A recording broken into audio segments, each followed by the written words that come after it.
Hello and welcome to something a little different. Now, of course, Games Workshop decided on this Warhammer 4's Day to post an Iron Warrior. And you know what? I like Iron Warriors, and I like to generally cover these as a bit of a 4's Day kind of video when they do them. And I thought I'd talk about this one. Now, it's been a long time in the Horus Heresy setting that there has not been an official kind of Predator style miniature character model, I guess is a better way to put it, for the Iron Warriors. Now, they have had one, but that was an event exclusive and yada yada and whatever. Well, let's get to what we're talking about. So they put out a Warsmith, which is kind of a natural fit. They are the Iron Warriors. They're a siege kind of faction, or Legion is a better way to put it.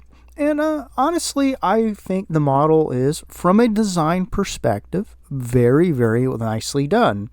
It's got the kind of Iron Warriors helmet, which is a little bit of a shift for their helmets. And not in so much design, just that with this Terminator itself. It looks really sharp. I do like the look they got. It's got the iron mask, very well portrayed. I like the weird clamp style servo backpack, or a servo assembly he has on the top. And he's got the things that you'd expect from the Iron Warriors. Design wise, he's very spot on. But there are a couple little elements that I will say I have a problem with. And that is mostly going to center around his freaking hammer. I don't know what it is with the new designs that they do, but every time they do a two-handed weapon, it turns into this unwieldy, crazy, gigantic thing. Now, I know there's a little gonzo in Warhammer still, but this is ridiculous on the face of it, up to the point of the guy that had the from the Age of Darkness box, the two-handed axe that was so big. I have no idea how he would have actually been able to, even in power armor and even being a Space Marine, swing the damn thing. This is bordering right on there.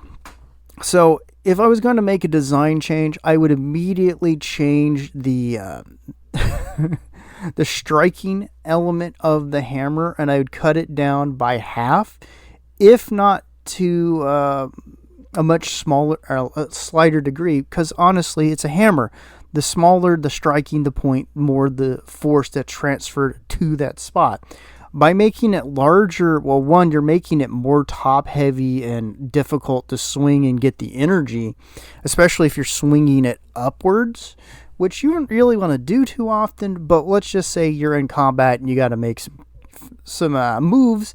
Plus, the power cable that runs up from the bottom of the striking element into the heft is really dumb. It should be moved to the back. You don't want something like that that's going to get caught up. Now, I get it's a game, but just from a design perspective, that kind of irks me.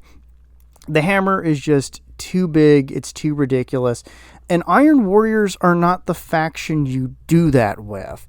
You can do it with, to a degree, like World Eaters and like Ultramarines and some of the other ones. But Iron Warriors, the super practical boys who 90% of the time don't even really paint their armor, it's just kind of a weird thing to give them a Gonzo-style siege hammer. It's not awful, but I would probably replace the head of that hammer. That's just me. From other design perspectives, I love the Iron Mask helmet. I just have always liked that design perspective. I love the fact that he's in a cataphracti armor. And the alternative head of the Master Mustache and his leather cap. Oh, beautiful. That's great. I do also like the fact that it has an alternative, air quote, pose. It still looks a little ridiculous because it's not just man stand with hammer. That he's not even holding on the ground for some reason. Okay. Yeah, I honestly do quite like what they did with this. What I don't like is probably the price. And Again, I'm going to remind anyone that's watching this, this is a resin model. And they are asking an absolutely astronomical amount for their models nowadays, especially character models. And I'd say I understand that there are limitations to how much they can reasonably produce in their factories. Yes.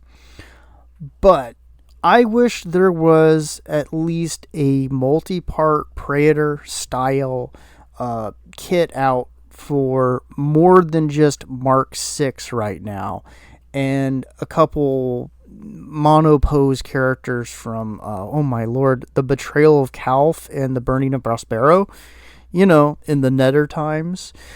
I think that they're really dropping the ball, but honestly, this is not a bad model. It's fairly well designed. It looks nice. You could do worse. You could probably find plenty on the interwebs to recreate something very similar to this. And the hammer is just absolutely insane.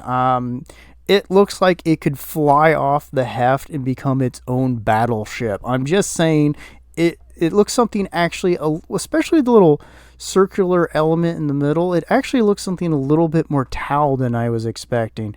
So it's the one point I would take away from this model is the hammer kind of tilts him off into a direction that just doesn't suit Iron Warriors themselves. But it's not a bad model. I like how it's done. Alternatively, I like it when it's got both hands on the hammer. And you could do worse, but the price is going to be probably insane. And honestly, we could probably use less Primaris Lieutenants and maybe one, maybe two more multi-part, and therefore, option-rich Predator options. But that's my personal opinion. You let me know what you think of this model, and have a fantastic day.